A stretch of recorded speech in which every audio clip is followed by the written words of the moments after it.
안녕하세요. 복잡한 세상 속에서 마음의 지혜를 함께 탐구하는 시간입니다. 최근 우리 주변에서 나르시시즘이라는 말을 참 많이 듣게 됩니다. 이 용어는 때로 단순히 성격이 좋지 않거나 타인에게 상처를 주는 행동을 설명하는 만능 열쇠처럼 사용되곤 합니다. 하지만 그로 인해 인터넷 세상에는 나르시시즘에 대한 잘못된 정보들이 홍수처럼 넘쳐나고 있습니다. 많은 사람들이 성격 나쁜 사람과 나르시시스트를 동일시하면서 본래의 심리학적 의미와는 거리가 먼 이야기들이 만들어지기도 하죠. 오늘 우리는 이러한 정보의 홍수 속에서 몇 가지 흥미롭지만 오해를 불러일으키기 쉬운 주장들을 함께 살펴보며 그 이면에 숨겨진 진실은 무엇인지, 그리고 우리가 인간의 행동을 어떻게 더 깊이 이해해야 하는지에 대해 이야기 나누고자 합니다.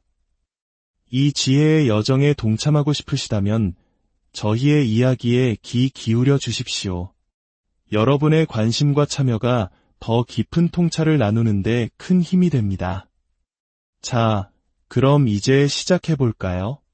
첫 번째로 살펴볼 이야기는 아주 사소한 습관 하나를 나르시시스트적 학대의 증거로 연결짓는 주장입니다. 한 영상에서는 이렇게 말합니다. 나르시시스트적 학대 생존자들은 반복적으로 두 발을 비비는 행동을 합니다. 이것을 크리케팅이라고 부르며 멈추지 않는 생각들로부터 벗어나기 위해 신체가 만들어내는 강력한 트라우마 진정 반응입니다. 이 영상에서 보여주는 잠자리에 들기 전이나 쉬고 있을 때 두 발을 서로 비비는 행동. 혹시 여러분 중에도 이런 습관을 가진 분이 계신가요? 이 영상의 주장에 따르면 당신은 나르시시스트에게 학대당한 경험이 있는 사람일지도 모릅니다. 과연 그럴까요? 크리케팅이라고 불리는 이 행동은 실제로 존재합니다. 심리학에서는 때로 스티밍, 즉 자기 자극 행동이라고 부르거나 신체 중심 반복 행동의 일종으로 보기도 합니다. 영상의 주장처럼 이 행동이 트라우마를 겪은 사람들에게서 나타나는 자기 위한 메커니즘일 수 있는 것은 사실입니다. 마치 아기들이 마음의 안정을 찾기 위해 고무 젖꼭지를 빠는 것처럼, 혹은 극심한 불안감에 시달릴 때 밤새 일을 가는 것처럼 억압된 에너지나 감정을 해소하기 위한 무의식적인 행동일 수 있다는 것이죠. 하지만 중요한 것은 이 행동의 원인이 나르시시스트적 학대 하나로 특정될 수는 없다는 점입니다. 사실 그 원인은 매우 다양합니다. 첫째, 단순한 불안이나 스트레스의 표현일 수 있습니다. 큰 시험을 앞두고 있거나 직장에서 중요한 프로젝트를 진행하며 받는 압박감 속에서 우리 몸은 스스로를 진정시키기 위해 이런 반복적인 행동을 할 수 있습니다. 둘째, 강박장애와 같은 정신 건강 상태와 관련이 있을 수 있습니다. 강박장애를 가진 사람들의 뇌는 특정 행동을 반복함으로써 옳다고 느끼거나 안정감을 얻으려는 경향이 있는데 발 비비기도 그중 하나일 수 있습니다. 저 역시 어릴 적부터 손톱 주변에 살갗을 물어뜯는 습관이 있었고, 이는 불안할 때마다 나타나는 신체 중심 반복 행동이었습니다. 머리카락을 뽑는 발모광이나 피부를 뜯는 피부 뜯기 장애 역시 비슷한 맥락에 있습니다. 셋째, 위약적인 원인일 수도 있습니다. 예를 들어 하지불안 증후군을 앓는 사람들은 다리에 벌레가 기어가는 듯한 불쾌한 감각 때문에 다리를 가만히 두지 못하고 계속 움직이려는 충동을 느낍니다. 혹은 빈혈이나 철분 결핍이 있을 때도 비슷한 증상이 나타날 수 있습니다. 넷째, 자폐 스펙트럼 장애나 ADHD와 같은 신경 발달 장애의 특징적인 자기 자극 행동일 수도 있습니다. 이들에게 반복적인 움직임은 외부의 과도한 자극으로부터 자신을 보호하고 내면의 안정을 찾는 중요한 방법입니다. 그리고 마지막으로 이 모든 것에 해당하지 않는 그저 아주 정상적인 습관일 수도 있습니다. 특별한 정신적, 신체적 문제 없이도 잠들기 전 자신을 편안하게 만들기 위해 발을 비비는 사람들은 생각보다 아주 많습니다. 보시다시피 발을 비비는 행동은 트라우마, 불안, 강박, 위약적 문제, 신경 발달 특성 등 수많은 이유로 나타날 수 있으며 그 어느 것도 반드시 나르시시즘과 직접적으로 연결되지는 않습니다. 물론 누군가로부터 받은 스트레스나 트라우마가 원인이 될 수는 있겠지만 그것이 반드시 나르시시스트로부터 온 것이라고 단정 짓는 것은 매우 위험한 비약입니다. 이러한 잘못된 정보가 위험한 이유는 사람들로 하여금 잊지도 않은 피해자 서사를 스스로에게 덮어씌우게 만들기 때문입니다. 이 영상을 본 어떤 사람은 어머나 나도 밤에 발을 비비는데 그럼 나도 나르시시스트 학대 생존자인가? 내 인생에 나를 괴롭힌 나르시시스트가 누구였지? 라며 과거의 기억을 헤집고 있지도 않은 가해자를 찾아 나설지도 모릅니다. 모든 길은 로마로 통한다는 말처럼 이런 콘텐츠들은 세상의 모든 문제를 나르시시즘이라는 단 하나의 원인으로 기결시키려 합니다. 이는 진정한 자기 이해와 치유로부터 우리를 멀어지게 할 뿐입니다. 다음으로 살펴볼 영상은 더욱 흥미롭습니다. 이번에는 어떤 행동들이 나르시시스트의 특징이라고 주장합니다. 예를 들어 부엌 찬장문을 살짝 열어두는 것, 휴지를 사용한 뒤 바로 버리지 않고 옆에 두는 것, 물병 뚜껑을 꽉 닫지 않는 것 같은 사소한 습관들 말입니다. 영상은 이러한 행동들이 상대방을 일부러 짜증나게 만들고 정신적으로 지치게 하려는 나르시시스트의 교묘한 수법이라고 설명합니다. 어떠신가요? 앞선 영상에 따르면 저는 학대 생존자였는데 이 영상에 따르면 저는 나르시시스트가 되어버렸습니다. 솔직히 고백하자면 저도 여기에 나오는 몇 가지 행동들을 하거든요. 저는 물병 뚜껑을 꽉 닫지 않을 때가 많습니다. 악력이 약해서 한번 꽉 닫아버리면 제 힘으로는 다시 열기가 너무 힘들기 때문입니다. 저희 남편이 한번 닫아준 병뚜껑은 정말이지 끙끙대며 온 힘을 다해야 겨우 열 수 있습니다. 누군가를 일부러 곤란하게 하려는 의도가 전혀 아닙니다. 그저 저의 신체적인 한계 때문이죠. 찬장문을 살짝 열어두는 것은 소리를 내지 않기 위해서입니다. 한국의 많은 가정처럼 여러 세대가 함께 지내는 공간에서는 때로 조용히 혼자 간식을 가지러 나왔을 때 다른 가족들을 깨우거나 원치 않는 대화를 시작하고 싶지 않을 때가 있죠. 쿵하는 소리를 내지 않으려는 작은 배려 혹은 저만의 조용한 시간을 지키기 위한 행동일 뿐 누군가를 미치게 하려는 계획이 아닙니다. 휴지를 재사용하는 것은 조금 부끄럽지만 낭비하고 싶지 않기 때문입니다. 코를 살짝 푼 휴지는 아직 깨끗한 부분이 많이 남아있는데 이걸 그대로 버리는 게 아깝다고 느껴질 때가 있습니다. 지독한 절약 정신일 뿐 일부러 주변을 더럽히거나 다른 사람을 불쾌하게 만들려는 의도는 추호도 없습니다. 이처럼 우리가 이해하기 힘든 타인의 행동 뒤에는 우리가 미처 알지 못하는 저마다의 이유가 있을 수 있습니다. 그것은 신체적인 이유일 수도, 조용한 성향 때문일 수도, 혹은 남다른 절약 정신 때문일 수도 있습니다. 어쩌면 과거의 트라우마로 인해 생긴 습관일 수도 있습니다.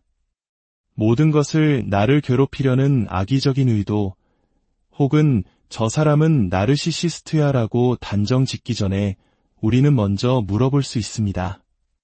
혹시 찬장문을 항상 열어두는 특별한 이유가 있나요? 라고 말이죠.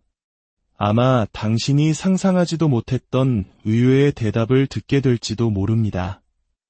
사람의 마음과 행동은 한두 가지 단어로 정의할 수 없을 만큼 깊고 복잡합니다. 우리가 소중히 여기는 정이라는 감정처럼 말이죠. 섣부른 판단과 낙인은 우리 사이의 이해의 다리를 끊어버릴 뿐입니다. 마지막으로 우리는 나르시시스트를 거의 악마나 지옥에서 온 존재처럼 묘사하는 콘텐츠들을 살펴보겠습니다. 한 영상에서는 이렇게 말합니다. 나와 함께하는 경험은 당신을 더대 갇힌 기분이 들게 할 겁니다. 당신은 천국에 들어가는 줄 알았겠지만 지옥의 왕국에서 깨어나게 될 테니까요. 여긴 나의 지하 감옥입니다. 어디 한번 탈출해 보시죠. 이런 식의 극단적인 묘사는 듣는 사람에게 강렬한 인상을 남기지만 동시에 매우 위험한 사고방식을 심어줍니다. 바로 세상을 선과 악, 천국과 지옥, 피해자와 가해자라는 두 가지로만 나누어 보는 이분법적 사고입니다. 흥미롭게도 이러한 흑백 논리적 사고방식은 정신분석학에서 분열이라는 방어기제로 설명되는데, 이는 나르시시즘적 성격장애나 경계선 성격장애와 같은 비군 성격장애의 특징 중 하나로 꼽히기도 합니다. 즉, 나르시시스트를 악마화하는 그 방식 자체가 오히려 나르시시즘적인 사고의 단면을 보여줄 수 있다는 아이러니입니다. 물론 누군가에게 깊은 상처를 받은 사람의 눈에는 상대가 악마처럼 보일 수 있습니다. 그 고통은 진짜이며 결코 무시되어서는 안 됩니다. 하지만 치유의 여정은 상대를 악마로 규정하고 비인간적인 존재로 낙인 찍는 것에서 완성되지 않습니다. 오히려 그러한 흑백 논리에서 벗어나 그 사람의 행동 이면에 있는 복잡한 인간성을 이해하고 그 상처로부터 나 자신을 분리하여 건강한 관점을 회복할 때 진정한 치유가 시작됩니다. 어떤 영상은 여기서 한 걸음 더 나아가 나르시시스트의 눈이 분노에 차면 검은 눈으로 변한다고 주장합니다. 마치 공포 영화의 한 장면처럼 말이죠. 그들의 눈을 보면 영혼이 있는지 의심하게 될 겁니다. 그 영혼 없는 존재로부터는 어떤 따뜻하고 포근한 것도 나오지 않을 겁니다. 이러한 표현은 명백한 비인간화입니다. 역사는 우리에게 가르쳐줍니다. 상대를 인간이 아닌 존재로 규정하는 순간 모든 종류의 폭력과 비극이 정당화될 수 있다는 것을요. 아무리 누군가가 우리에게 끔찍한 상처를 주었다 하더라도 그 사람을 이해 불가능한 악마나 영혼 없는 괴물로 치부해버리는 것은 문제의 해결책이 될 수 없습니다. 그것은 단지 또 다른 형태의 증오와 분열을 낳을 뿐입니다. 오늘 우리는 나르시시즘이라는 이름 아래 퍼져나가고 있는 몇 가지 잘못된 정보들을 살펴보았습니다. 사소한 습관을 트라우마의 증거로 만들고 개인의 특이한 버릇을 악의적인 공격으로 해석하며 한 인간을 악마로 규정해버리는 위험한 시선들을 말입니다. 우리가 기억해야 할 것은 이것입니다. 인간은 복잡한 존재입니다. 우리의 행동 하나하나에는 수많은 이유와 배경이 얽혀 있습니다.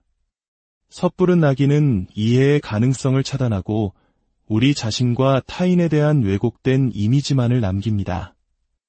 특히 마음의 상처를 겪고 있는 분들이라면 인터넷에 떠도는 자극적인 정보에 의존하기보다는 전문가의 도움을 통해 자신의 경험을 안전하게 탐색하는 것이 중요합니다.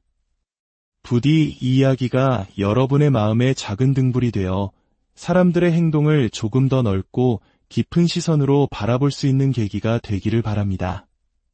판단의 언어 대신 이해의 언어를 사용할 때 우리는 비로소 서로에게 더 가까이 다가갈 수 있을 것입니다. 여러분의 모든 날에 평온과 지혜가 함께하기를 진심으로 기도합니다. 이처럼 마음을 밝히는 지혜로운 이야기들을 더 많은 분들과 나누고 싶으시다면 저희의 여정에 동행해 주십시오. 여러분의 구독과 공유가 더 큰 빛을 만드는 데 소중한 도움이 됩니다. 안녕하세요. 복잡한 세상 속에서 마음의 지혜를 함께 탐구하는 시간입니다. 최근 우리 주변에서 나르시시즘이라는 말을 참 많이 듣게 됩니다. 이 용어는 때로 단순히 성격이 좋지 않거나 타인에게 상처를 주는 행동을 설명하는 만능 열쇠처럼 사용되곤 합니다. 하지만 그로 인해 인터넷 세상에는 나르시시즘에 대한 잘못된 정보들이 홍수처럼 넘쳐나고 있습니다. 많은 사람들이 성격 나쁜 사람과 나르시시스트를 동일시하면서 본래의 심리학적 의미와는 거리가 먼 이야기들이 만들어지기도 하죠. 오늘 우리는 이러한 정보의 홍수 속에서 몇 가지 흥미롭지만 오해를 불러일으키기 쉬운 주장들을 함께 살펴보며 그 이면에 숨겨진 진실은 무엇인지, 그리고 우리가 인간의 행동을 어떻게 더 깊이 이해해야 하는지에 대해 이야기 나누고자 합니다. 이 지혜의 여정에 동참하고 싶으시다면 저희의 이야기에 귀 기울여 주십시오. 여러분의 관심과 참여가 더 깊은 통찰을 나누는데 큰 힘이 됩니다. 자, 그럼 이제 시작해볼까요? 첫 번째로 살펴볼 이야기는 아주 사소한 습관 하나를 나르시시스트적 학대의 증거로 연결짓는 주장입니다. 한 영상에서는 이렇게 말합니다. 나르시시스트적 학대 생존자들은 반복적으로 두 발을 비비는 행동을 합니다. 이것을 크리케팅이라고 부르며 멈추지 않는 생각들로부터 벗어나기 위해 신체가 만들어내는 강력한 트라우마 진정 반응입니다. 이 영상에서 보여주는 잠자리에 들기 전이나 쉬고 있을 때 두 발을 서로 비비는 행동. 혹시 여러분 중에도 이런 습관을 가진 분이 계신가요? 이 영상의 주장에 따르면 당신은 나르시시스트에게 학대당한 경험이 있는 사람일지도 모릅니다. 과연 그럴까요? 크리케팅이라고 불리는 이 행동은 실제로 존재합니다. 심리학에서는 때로 스티밍, 즉 자기 자극 행동이라고 부르거나 신체 중심 반복 행동의 일종으로 보기도 합니다.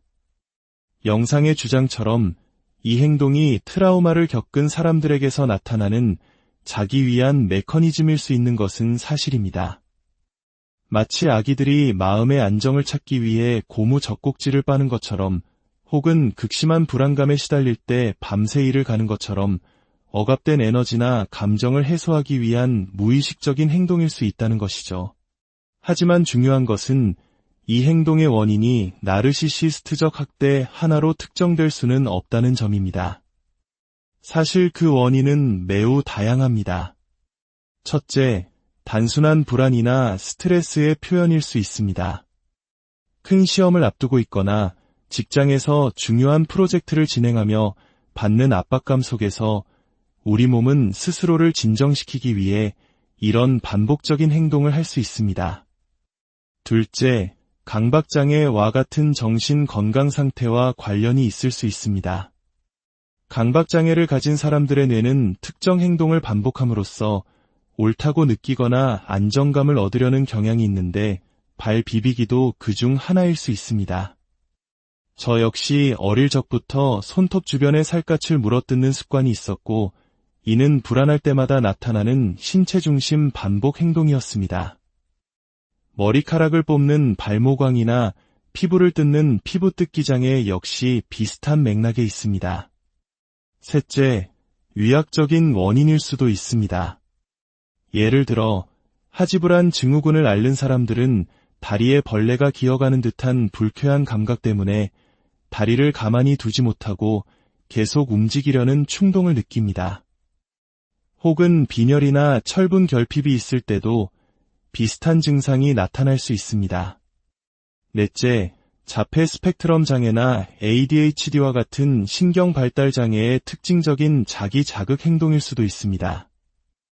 이들에게 반복적인 움직임은 외부의 과도한 자극으로부터 자신을 보호하고 내면의 안정을 찾는 중요한 방법입니다. 그리고 마지막으로 이 모든 것에 해당하지 않는 그저 아주 정상적인 습관일 수도 있습니다.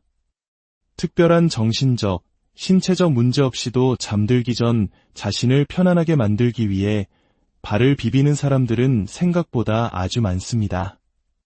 보시다시피 발을 비비는 행동은 트라우마, 불안, 강박, 위약적 문제, 신경 발달 특성 등 수많은 이유로 나타날 수 있으며 그 어느 것도 반드시 나르시시즘과 직접적으로 연결되지는 않습니다. 물론 누군가로부터 받은 스트레스나 트라우마가 원인이 될 수는 있겠지만 그것이 반드시 나르시시스트로부터 온 것이라고 단정짓는 것은 매우 위험한 비약입니다.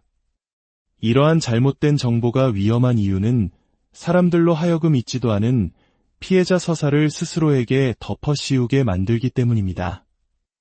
이 영상을 본 어떤 사람은 어머나 나도 밤에 발을 비비는데 그럼 나도 나르시시스트 학대 생존자인가?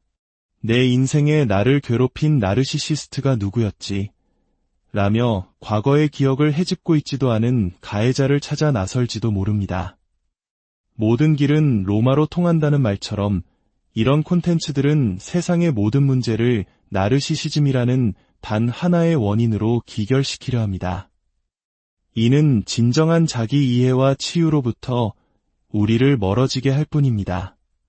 다음으로 살펴볼 영상은 더욱 흥미롭습니다. 이번에는 어떤 행동들이 나르시시스트의 특징이라고 주장합니다.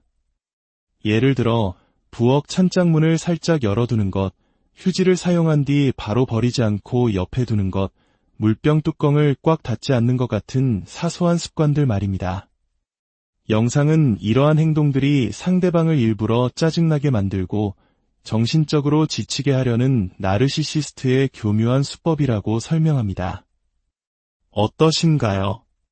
앞선 영상에 따르면 저는 학대 생존자였는데 이 영상에 따르면 저는 나르시시스트가 되어버렸습니다.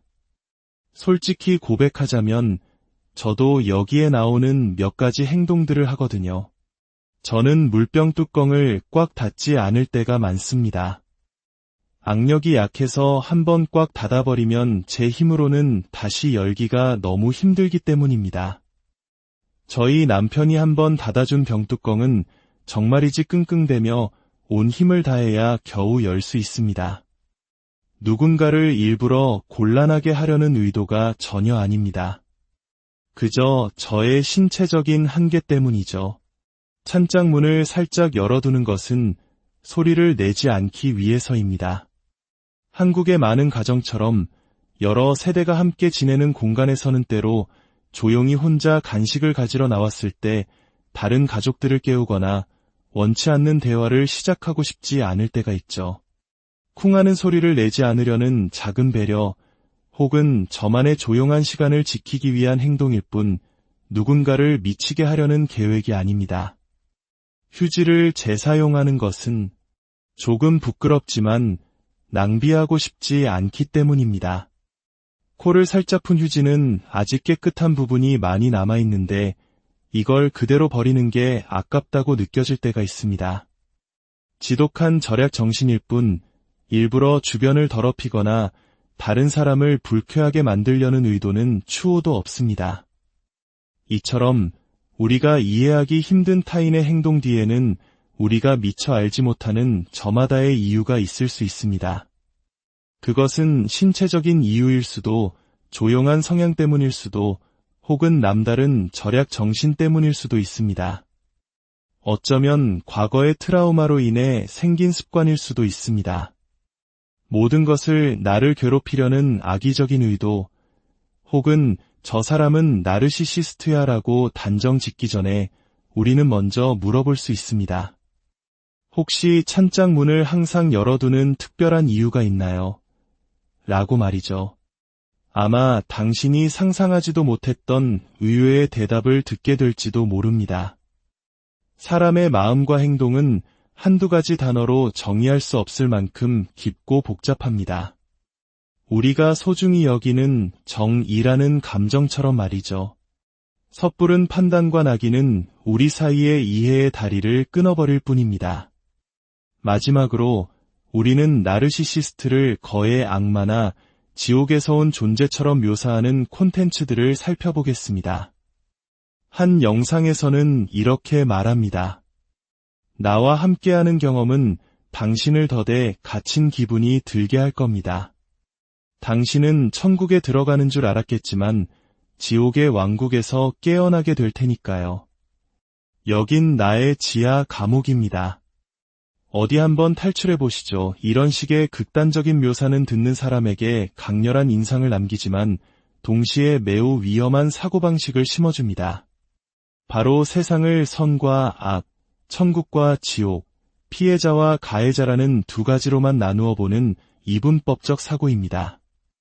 흥미롭게도 이러한 흑백 논리적 사고방식은 정신분석학에서 분열이라는 방어기제로 설명되는데 이는 나르시시즘적 성격장애나 경계선 성격장애와 같은 비군 성격장애의 특징 중 하나로 꼽히기도 합니다. 즉, 나르시시스트를 악마화하는 그 방식 자체가 오히려 나르시시즘적인 사고의 단면을 보여줄 수 있다는 아이러니입니다. 물론 누군가에게 깊은 상처를 받은 사람의 눈에는 상대가 악마처럼 보일 수 있습니다. 그 고통은 진짜이며 결코 무시되어서는 안 됩니다. 하지만 치유의 여정은 상대를 악마로 규정하고 비인간적인 존재로 낙인 찍는 것에서 완성되지 않습니다. 오히려 그러한 흑백 논리에서 벗어나 그 사람의 행동 이면에 있는 복잡한 인간성을 이해하고 그 상처로부터 나 자신을 분리하여 건강한 관점을 회복할 때 진정한 치유가 시작됩니다. 어떤 영상은 여기서 한 걸음 더 나아가 나르시시스트의 눈이 분노에 차면 검은 눈으로 변한다고 주장합니다. 마치 공포 영화의 한 장면처럼 말이죠. 그들의 눈을 보면 영혼이 있는지 의심하게 될 겁니다. 그 영혼 없는 존재로부터는 어떤 따뜻하고 포근한 것도 나오지 않을 겁니다. 이러한 표현은 명백한 비인간화입니다. 역사는 우리에게 가르쳐줍니다. 상대를 인간이 아닌 존재로 규정하는 순간 모든 종류의 폭력과 비극이 정당화될 수 있다는 것을요. 아무리 누군가가 우리에게 끔찍한 상처를 주었다 하더라도 그 사람을 이해 불가능한 악마나 영혼 없는 괴물로 치부해버리는 것은 문제의 해결책이 될 수 없습니다. 그것은 단지 또 다른 형태의 증오와 분열을 낳을 뿐입니다. 오늘 우리는 나르시시즘이라는 이름 아래 퍼져나가고 있는 몇 가지 잘못된 정보들을 살펴보았습니다. 사소한 습관을 트라우마의 증거로 만들고 개인의 특이한 버릇을 악의적인 공격으로 해석하며 한 인간을 악마로 규정해버리는 위험한 시선들을 말입니다. 우리가 기억해야 할 것은 이것입니다. 인간은 복잡한 존재입니다. 우리의 행동 하나하나에는 수많은 이유와 배경이 얽혀 있습니다. 섣부른 낙인은 이해의 가능성을 차단하고 우리 자신과 타인에 대한 왜곡된 이미지만을 남깁니다. 특히 마음의 상처를 겪고 있는 분들이라면 인터넷에 떠도는 자극적인 정보에 의존하기보다는 전문가의 도움을 통해 자신의 경험을 안전하게 탐색하는 것이 중요합니다. 부디 이 이야기가 여러분의 마음에 작은 등불이 되어 사람들의 행동을 조금 더 넓고 깊은 시선으로 바라볼 수 있는 계기가 되기를 바랍니다. 판단의 언어 대신 이해의 언어를 사용할 때 우리는 비로소 서로에게 더 가까이 다가갈 수 있을 것입니다. 여러분의 모든 날에 평온과 지혜가 함께하기를 진심으로 기도합니다. 이처럼 마음을 밝히는 지혜로운 이야기들을 더 많은 분들과 나누고 싶으시다면 저희의 여정에 동행해 주십시오. 여러분의 구독과 공유가 더 큰 빛을 만드는 데 소중한 도움이 됩니다. 안녕하세요. 복잡한 세상 속에서 마음의 지혜를 함께 탐구하는 시간입니다. 최근 우리 주변에서 나르시시즘이라는 말을 참 많이 듣게 됩니다. 이 용어는 때로 단순히 성격이 좋지 않거나 타인에게 상처를 주는 행동을 설명하는 만능 열쇠처럼 사용되곤 합니다. 하지만 그로 인해 인터넷 세상에는 나르시시즘에 대한 잘못된 정보들이 홍수처럼 넘쳐나고 있습니다. 많은 사람들이 성격 나쁜 사람과 나르시시스트를 동일시하면서 본래의 심리학적 의미와는 거리가 먼 이야기들이 만들어지기도 하죠. 오늘 우리는 이러한 정보의 홍수 속에서 몇 가지 흥미롭지만 오해를 불러일으키기 쉬운 주장들을 함께 살펴보며 그 이면에 숨겨진 진실은 무엇인지, 그리고 우리가 인간의 행동을 어떻게 더 깊이 이해해야 하는지에 대해 이야기 나누고자 합니다. 이 지혜의 여정에 동참하고 싶으시다면 저희의 이야기에 귀 기울여 주십시오. 여러분의 관심과 참여가 더 깊은 통찰을 나누는데 큰 힘이 됩니다. 자, 그럼 이제 시작해볼까요? 첫 번째로 살펴볼 이야기는 아주 사소한 습관 하나를 나르시시스트적 학대의 증거로 연결짓는 주장입니다. 한 영상에서는 이렇게 말합니다. 나르시시스트적 학대 생존자들은 반복적으로 두 발을 비비는 행동을 합니다. 이것을 크리케팅이라고 부르며 멈추지 않는 생각들로부터 벗어나기 위해 신체가 만들어내는 강력한 트라우마 진정 반응입니다. 이 영상에서 보여주는 잠자리에 들기 전이나 쉬고 있을 때 두 발을 서로 비비는 행동. 혹시 여러분 중에도 이런 습관을 가진 분이 계신가요? 이 영상의 주장에 따르면 당신은 나르시시스트에게 학대당한 경험이 있는 사람일지도 모릅니다. 과연 그럴까요? 크리케팅이라고 불리는 이 행동은 실제로 존재합니다. 심리학에서는 때로 스티밍, 즉 자기 자극 행동이라고 부르거나 신체 중심 반복 행동의 일종으로 보기도 합니다.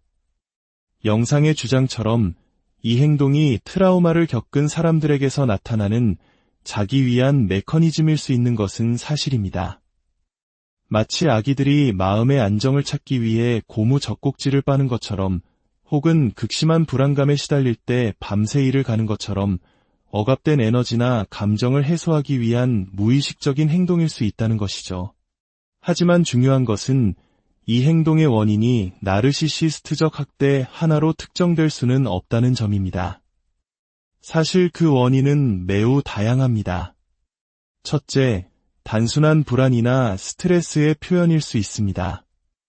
큰 시험을 앞두고 있거나 직장에서 중요한 프로젝트를 진행하며 받는 압박감 속에서 우리 몸은 스스로를 진정시키기 위해 이런 반복적인 행동을 할 수 있습니다. 둘째, 강박장애와 같은 정신 건강 상태와 관련이 있을 수 있습니다. 강박장애를 가진 사람들의 뇌는 특정 행동을 반복함으로써 옳다고 느끼거나 안정감을 얻으려는 경향이 있는데 발 비비기도 그중 하나일 수 있습니다. 저 역시 어릴 적부터 손톱 주변에 살갗을 물어뜯는 습관이 있었고, 이는 불안할 때마다 나타나는 신체 중심 반복 행동이었습니다. 머리카락을 뽑는 발모광이나 피부를 뜯는 피부 뜯기 장애 역시 비슷한 맥락에 있습니다. 셋째, 위약적인 원인일 수도 있습니다. 예를 들어 하지불안 증후군을 앓는 사람들은 다리에 벌레가 기어가는 듯한 불쾌한 감각 때문에 다리를 가만히 두지 못하고 계속 움직이려는 충동을 느낍니다. 혹은 빈혈이나 철분 결핍이 있을 때도 비슷한 증상이 나타날 수 있습니다. 넷째, 자폐 스펙트럼 장애나 ADHD와 같은 신경 발달 장애의 특징적인 자기 자극 행동일 수도 있습니다. 이들에게 반복적인 움직임은 외부의 과도한 자극으로부터 자신을 보호하고 내면의 안정을 찾는 중요한 방법입니다. 그리고 마지막으로 이 모든 것에 해당하지 않는 그저 아주 정상적인 습관일 수도 있습니다. 특별한 정신적, 신체적 문제 없이도 잠들기 전 자신을 편안하게 만들기 위해 발을 비비는 사람들은 생각보다 아주 많습니다. 보시다시피 발을 비비는 행동은 트라우마, 불안, 강박, 위약적 문제, 신경 발달 특성 등 수많은 이유로 나타날 수 있으며 그 어느 것도 반드시 나르시시즘과 직접적으로 연결되지는 않습니다. 물론 누군가로부터 받은 스트레스나 트라우마가 원인이 될 수는 있겠지만 그것이 반드시 나르시시스트로부터 온 것이라고 단정 짓는 것은 매우 위험한 비약입니다. 이러한 잘못된 정보가 위험한 이유는 사람들로 하여금 잊지도 않은 피해자 서사를 스스로에게 덮어씌우게 만들기 때문입니다. 이 영상을 본 어떤 사람은 어머나 나도 밤에 발을 비비는데 그럼 나도 나르시시스트 학대 생존자인가? 내 인생에 나를 괴롭힌 나르시시스트가 누구였지? 라며 과거의 기억을 헤집고 있지도 않은 가해자를 찾아 나설지도 모릅니다. 모든 길은 로마로 통한다는 말처럼 이런 콘텐츠들은 세상의 모든 문제를 나르시시즘이라는 단 하나의 원인으로 기결시키려 합니다. 이는 진정한 자기 이해와 치유로부터 우리를 멀어지게 할 뿐입니다. 다음으로 살펴볼 영상은 더욱 흥미롭습니다. 이번에는 어떤 행동들이 나르시시스트의 특징이라고 주장합니다. 예를 들어 부엌 찬장문을 살짝 열어두는 것, 휴지를 사용한 뒤 바로 버리지 않고 옆에 두는 것, 물병 뚜껑을 꽉 닫지 않는 것 같은 사소한 습관들 말입니다. 영상은 이러한 행동들이 상대방을 일부러 짜증나게 만들고 정신적으로 지치게 하려는 나르시시스트의 교묘한 수법이라고 설명합니다. 어떠신가요? 앞선 영상에 따르면 저는 학대 생존자였는데 이 영상에 따르면 저는 나르시시스트가 되어버렸습니다. 솔직히 고백하자면 저도 여기에 나오는 몇 가지 행동들을 하거든요. 저는 물병 뚜껑을 꽉 닫지 않을 때가 많습니다. 악력이 약해서 한번 꽉 닫아버리면 제 힘으로는 다시 열기가 너무 힘들기 때문입니다. 저희 남편이 한번 닫아준 병뚜껑은 정말이지 끙끙대며 온 힘을 다해야 겨우 열 수 있습니다. 누군가를 일부러 곤란하게 하려는 의도가 전혀 아닙니다. 그저 저의 신체적인 한계 때문이죠. 찬장문을 살짝 열어두는 것은 소리를 내지 않기 위해서입니다. 한국의 많은 가정처럼 여러 세대가 함께 지내는 공간에서는 때로 조용히 혼자 간식을 가지러 나왔을 때 다른 가족들을 깨우거나 원치 않는 대화를 시작하고 싶지 않을 때가 있죠. 쿵하는 소리를 내지 않으려는 작은 배려 혹은 저만의 조용한 시간을 지키기 위한 행동일 뿐 누군가를 미치게 하려는 계획이 아닙니다. 휴지를 재사용하는 것은 조금 부끄럽지만 낭비하고 싶지 않기 때문입니다.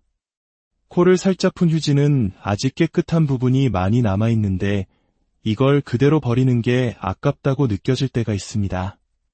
지독한 절약 정신일 뿐 일부러 주변을 더럽히거나 다른 사람을 불쾌하게 만들려는 의도는 추호도 없습니다. 이처럼 우리가 이해하기 힘든 타인의 행동 뒤에는 우리가 미처 알지 못하는 저마다의 이유가 있을 수 있습니다. 그것은 신체적인 이유일 수도, 조용한 성향 때문일 수도, 혹은 남다른 절약 정신 때문일 수도 있습니다. 어쩌면 과거의 트라우마로 인해 생긴 습관일 수도 있습니다.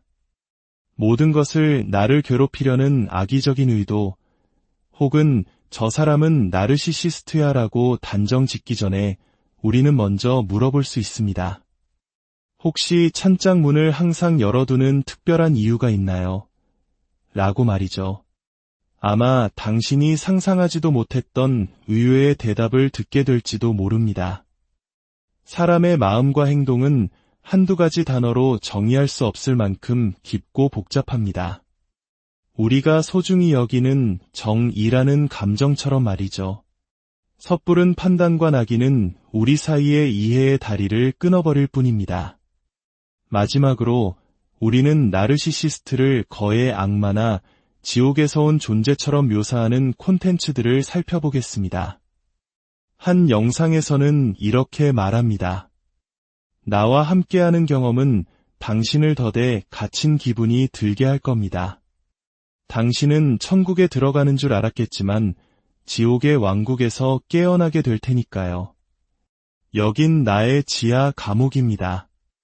어디 한번 탈출해 보시죠. 이런 식의 극단적인 묘사는 듣는 사람에게 강렬한 인상을 남기지만 동시에 매우 위험한 사고방식을 심어줍니다. 바로 세상을 선과 악, 천국과 지옥, 피해자와 가해자라는 두 가지로만 나누어 보는 이분법적 사고입니다. 흥미롭게도 이러한 흑백 논리적 사고방식은 정신분석학에서 분열이라는 방어기제로 설명되는데 이는 나르시시즘적 성격장애나 경계선 성격장애와 같은 비군 성격장애의 특징 중 하나로 꼽히기도 합니다. 즉, 나르시시스트를 악마화하는 그 방식 자체가 오히려 나르시시즘적인 사고의 단면을 보여줄 수 있다는 아이러니입니다.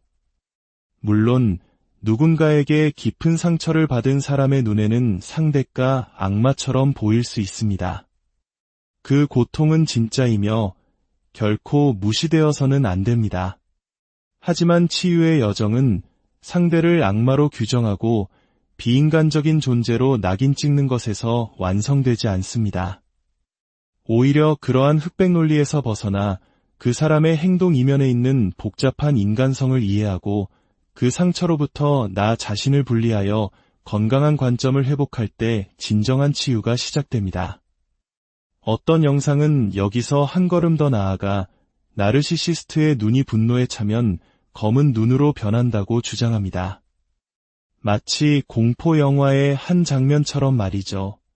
그들의 눈을 보면 영혼이 있는지 의심하게 될 겁니다. 그 영혼 없는 존재로부터는 어떤 따뜻하고 포근한 것도 나오지 않을 겁니다. 이러한 표현은 명백한 비인간화입니다. 역사는 우리에게 가르쳐줍니다.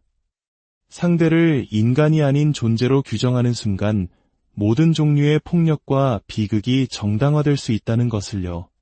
아무리 누군가가 우리에게 끔찍한 상처를 주었다 하더라도 그 사람을 위해 불가능한 악마나 영혼 없는 괴물로 치부해버리는 것은 문제의 해결책이 될 수 없습니다. 그것은 단지 또 다른 형태의 증오와 분열을 낳을 뿐입니다. 오늘 우리는 나르시시즘이라는 이름 아래 퍼져나가고 있는 몇 가지 잘못된 정보들을 살펴보았습니다. 사소한 습관을 트라우마의 증거로 만들고 개인의 특이한 버릇을 악의적인 공격으로 해석하며 한 인간을 악마로 규정해버리는 위험한 시선들을 말입니다. 우리가 기억해야 할 것은 이것입니다. 인간은 복잡한 존재입니다.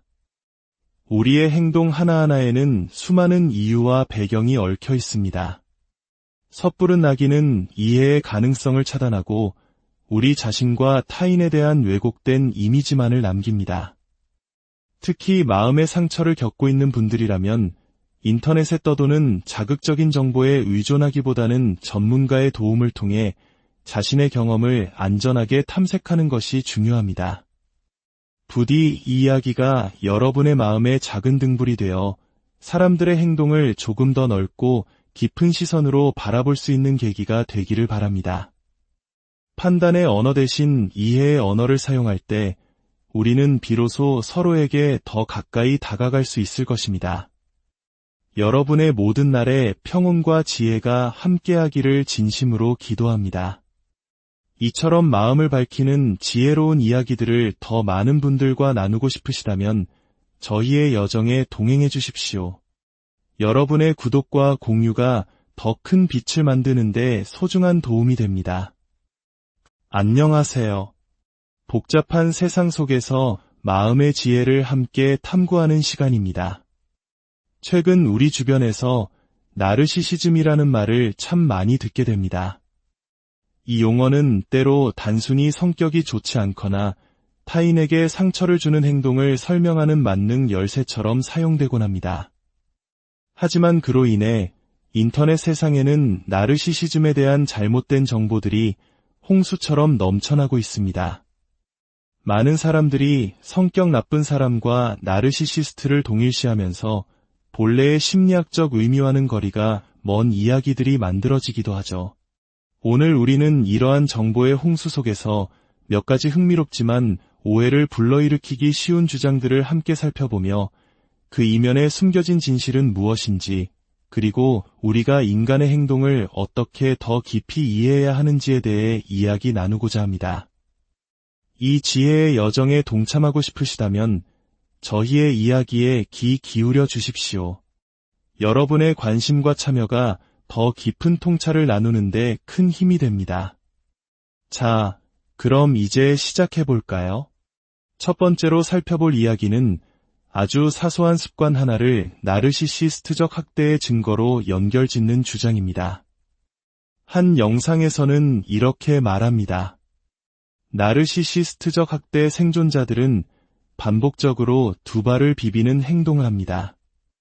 이것을 크리케팅이라고 부르며 멈추지 않는 생각들로부터 벗어나기 위해 신체가 만들어내는 강력한 트라우마 진정 반응입니다. 이 영상에서 보여주는 잠자리에 들기 전이나 쉬고 있을 때 두 발을 서로 비비는 행동. 혹시 여러분 중에도 이런 습관을 가진 분이 계신가요? 이 영상의 주장에 따르면 당신은 나르시시스트에게 학대당한 경험이 있는 사람일지도 모릅니다. 과연 그럴까요? 크리케팅이라고 불리는 이 행동은 실제로 존재합니다. 심리학에서는 때로 스티밍, 즉 자기 자극 행동이라고 부르거나 신체 중심 반복 행동의 일종으로 보기도 합니다. 영상의 주장처럼 이 행동이 트라우마를 겪은 사람들에게서 나타나는 자기 위한 메커니즘일 수 있는 것은 사실입니다. 마치 아기들이 마음의 안정을 찾기 위해 고무 젖꼭지를 빠는 것처럼, 혹은 극심한 불안감에 시달릴 때 밤새 일을 가는 것처럼 억압된 에너지나 감정을 해소하기 위한 무의식적인 행동일 수 있다는 것이죠. 하지만 중요한 것은 이 행동의 원인이 나르시시스트적 학대 하나로 특정될 수는 없다는 점입니다. 사실 그 원인은 매우 다양합니다. 첫째, 단순한 불안이나 스트레스의 표현일 수 있습니다.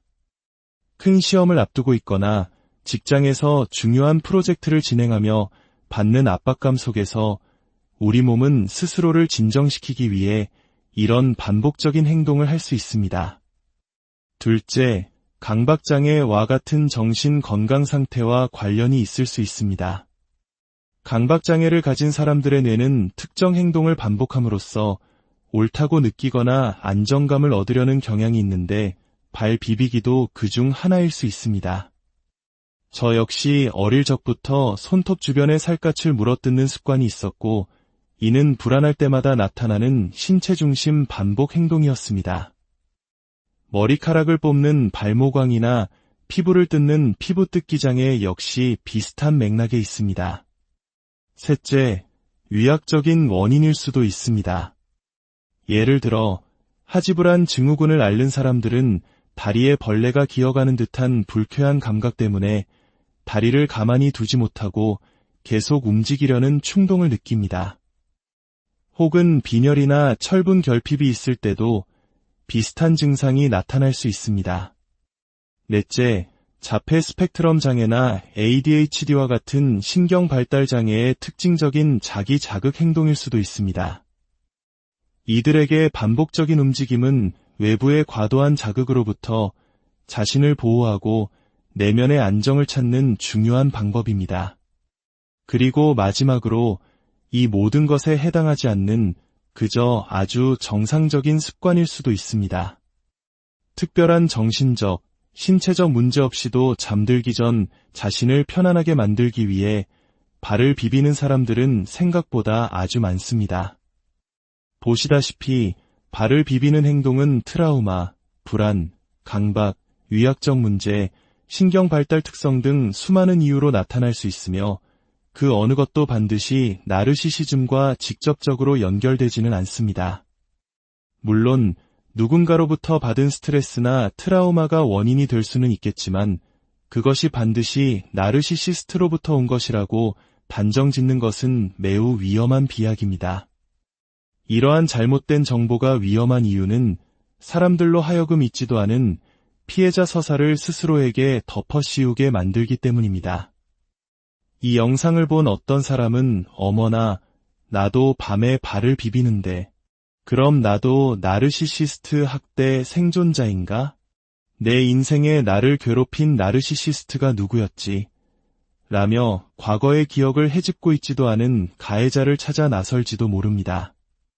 모든 길은 로마로 통한다는 말처럼 이런 콘텐츠들은 세상의 모든 문제를 나르시시즘이라는 단 하나의 원인으로 기결시키려 합니다. 이는 진정한 자기 이해와 치유로부터 우리를 멀어지게 할 뿐입니다. 다음으로 살펴볼 영상은 더욱 흥미롭습니다. 이번에는 어떤 행동들이 나르시시스트의 특징이라고 주장합니다. 예를 들어 부엌 찬장문을 살짝 열어두는 것, 휴지를 사용한 뒤 바로 버리지 않고 옆에 두는 것, 물병 뚜껑을 꽉 닫지 않는 것 같은 사소한 습관들 말입니다. 영상은 이러한 행동들이 상대방을 일부러 짜증나게 만들고 정신적으로 지치게 하려는 나르시시스트의 교묘한 수법이라고 설명합니다. 어떠신가요? 앞선 영상에 따르면 저는 학대 생존자였는데 이 영상에 따르면 저는 나르시시스트가 되어버렸습니다. 솔직히 고백하자면 저도 여기에 나오는 몇 가지 행동들을 하거든요. 저는 물병 뚜껑을 꽉 닫지 않을 때가 많습니다. 악력이 약해서 한번 꽉 닫아버리면 제 힘으로는 다시 열기가 너무 힘들기 때문입니다. 저희 남편이 한번 닫아준 병뚜껑은 정말이지 끙끙대며 온 힘을 다해야 겨우 열 수 있습니다. 누군가를 일부러 곤란하게 하려는 의도가 전혀 아닙니다. 그저 저의 신체적인 한계 때문이죠. 찬장문을 살짝 열어두는 것은 소리를 내지 않기 위해서입니다. 한국의 많은 가정처럼 여러 세대가 함께 지내는 공간에서는 때로 조용히 혼자 간식을 가지러 나왔을 때 다른 가족들을 깨우거나 원치 않는 대화를 시작하고 싶지 않을 때가 있죠. 쿵하는 소리를 내지 않으려는 작은 배려 혹은 저만의 조용한 시간을 지키기 위한 행동일 뿐 누군가를 미치게 하려는 계획이 아닙니다. 휴지를 재사용하는 것은 조금 부끄럽지만 낭비하고 싶지 않기 때문입니다. 코를 살짝 푼 휴지는 아직 깨끗한 부분이 많이 남아있는데 이걸 그대로 버리는 게 아깝다고 느껴질 때가 있습니다. 지독한 절약 정신일 뿐 일부러 주변을 더럽히거나 다른 사람을 불쾌하게 만들려는 의도는 추호도 없습니다. 이처럼 우리가 이해하기 힘든 타인의 행동 뒤에는 우리가 미처 알지 못하는 저마다의 이유가 있을 수 있습니다. 그것은 신체적인 이유일 수도, 조용한 성향 때문일 수도, 혹은 남다른 절약 정신 때문일 수도 있습니다. 어쩌면 과거의 트라우마로 인해 생긴 습관일 수도 있습니다. 모든 것을 나를 괴롭히려는 악의적인 의도, 혹은 저 사람은 나르시시스트야 라고 단정 짓기 전에 우리는 먼저 물어볼 수 있습니다. 혹시 찬장문을 항상 열어두는 특별한 이유가 있나요? 라고 말이죠. 아마 당신이 상상하지도 못했던 의외의 대답을 듣게 될지도 모릅니다. 사람의 마음과 행동은 한두 가지 단어로 정의할 수 없을 만큼 깊고 복잡합니다. 우리가 소중히 여기는 정이라는 감정처럼 말이죠. 섣부른 판단과 낙인은 우리 사이의 이해의 다리를 끊어버릴 뿐입니다. 마지막으로 우리는 나르시시스트를 거의 악마나 지옥에서 온 존재처럼 묘사하는 콘텐츠들을 살펴보겠습니다. 한 영상에서는 이렇게 말합니다. 나와 함께하는 경험은 당신을 더대 갇힌 기분이 들게 할 겁니다. 당신은 천국에 들어가는 줄 알았겠지만 지옥의 왕국에서 깨어나게 될 테니까요. 여긴 나의 지하 감옥입니다. 어디 한번 탈출해 보시죠. 이런 식의 극단적인 묘사는 듣는 사람에게 강렬한 인상을 남기지만 동시에 매우 위험한 사고방식을 심어줍니다. 바로 세상을 선과 악, 천국과 지옥, 피해자와 가해자라는 두 가지로만 나누어 보는 이분법적 사고입니다. 흥미롭게도 이러한 흑백 논리적 사고방식은 정신분석학에서 분열이라는 방어기제로 설명되는데 이는 나르시시즘적 성격장애나 경계선 성격장애와 같은 비군 성격장애의 특징 중 하나로 꼽히기도 합니다. 즉, 나르시시스트를 악마화하는 그 방식 자체가 오히려 나르시시즘적인 사고의 단면을 보여줄 수 있다는 아이러니입니다. 물론 누군가에게 깊은 상처를 받은 사람의 눈에는 상대가 악마처럼 보일 수 있습니다. 그 고통은 진짜이며 결코 무시되어서는 안 됩니다. 하지만 치유의 여정은 상대를 악마로 규정하고 비인간적인 존재로 낙인 찍는 것에서 완성되지 않습니다. 오히려 그러한 흑백 논리에서 벗어나 그 사람의 행동 이면에 있는 복잡한 인간성을 이해하고 그 상처로부터 나 자신을 분리하여 건강한 관점을 회복할 때 진정한 치유가 시작됩니다. 어떤 영상은 여기서 한 걸음 더 나아가 나르시시스트의 눈이 분노에 차면 검은 눈으로 변한다고 주장합니다. 마치 공포 영화의 한 장면처럼 말이죠. 그들의 눈을 보면 영혼이 있는지 의심하게 될 겁니다. 그 영혼 없는 존재로부터는 어떤 따뜻하고 포근한 것도 나오지 않을 겁니다. 이러한 표현은 명백한 비인간화입니다. 역사는 우리에게 가르쳐줍니다. 상대를 인간이 아닌 존재로 규정하는 순간 모든 종류의 폭력과 비극이 정당화될 수 있다는 것을요. 아무리 누군가가 우리에게 끔찍한 상처를 주었다 하더라도 그 사람을 이해 불가능한 악마나 영혼 없는 괴물로 치부해버리는 것은 문제의 해결책이 될 수 없습니다. 그것은 단지 또 다른 형태의 증오와 분열을 낳을 뿐입니다. 오늘 우리는 나르시시즘이라는 이름 아래 퍼져나가고 있는 몇 가지 잘못된 정보들을 살펴보았습니다. 사소한 습관을 트라우마의 증거로 만들고 개인의 특이한 버릇을 악의적인 공격으로 해석하며 한 인간을 악마로 규정해버리는 위험한 시선들을 말입니다. 우리가 기억해야 할 것은 이것입니다. 인간은 복잡한 존재입니다. 우리의 행동 하나하나에는 수많은 이유와 배경이 얽혀 있습니다. 섣부른 낙인은 이해의 가능성을 차단하고 우리 자신과 타인에 대한 왜곡된 이미지만을 남깁니다. 특히 마음의 상처를 겪고 있는 분들이라면 인터넷에 떠도는 자극적인 정보에 의존하기보다는 전문가의 도움을 통해 자신의 경험을 안전하게 탐색하는 것이 중요합니다. 부디 이 이야기가 여러분의 마음에 작은 등불이 되어 사람들의 행동을 조금 더 넓고 깊은 시선으로 바라볼 수 있는 계기가 되기를 바랍니다. 판단의 언어 대신 이해의 언어를 사용할 때 우리는 비로소 서로에게 더 가까이 다가갈 수 있을 것입니다. 여러분의 모든 날에 평온과 지혜가 함께하기를 진심으로 기도합니다. 이처럼 마음을 밝히는 지혜로운 이야기들을 더 많은 분들과 나누고 싶으시다면 저희의 여정에 동행해 주십시오. 여러분의 구독과 공유가 더 큰 빛을 만드는 데 소중한 도움이 됩니다. 안녕하세요. 복잡한 세상 속에서 마음의 지혜를 함께 탐구하는 시간입니다.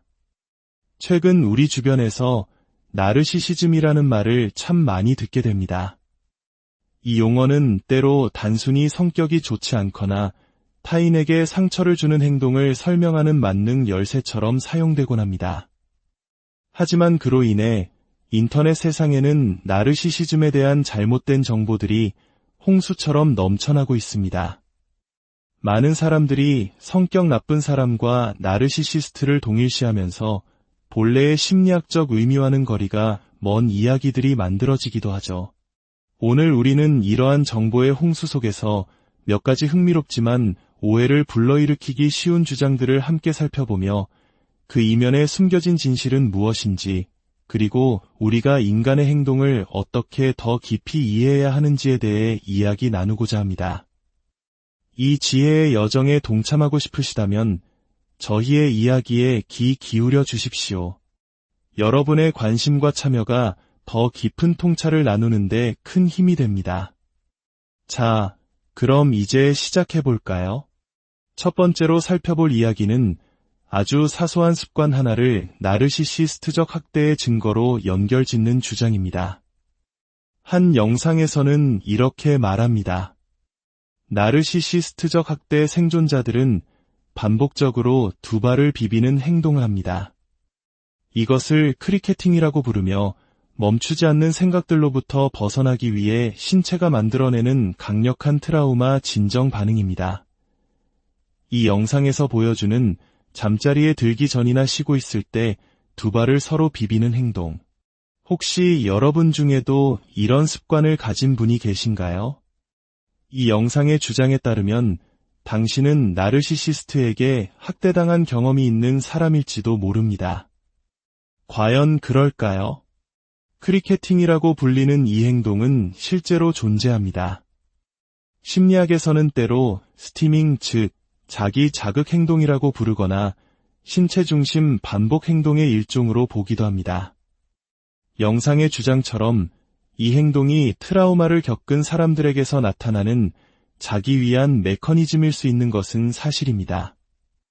마치 아기들이 마음의 안정을 찾기 위해 고무 젖꼭지를 빠는 것처럼, 혹은 극심한 불안감에 시달릴 때 밤새 일을 가는 것처럼 억압된 에너지나 감정을 해소하기 위한 무의식적인 행동일 수 있다는 것이죠. 하지만 중요한 것은 이 행동의 원인이 나르시시스트적 학대 하나로 특정될 수는 없다는 점입니다. 사실 그 원인은 매우 다양합니다. 첫째, 단순한 불안이나 스트레스의 표현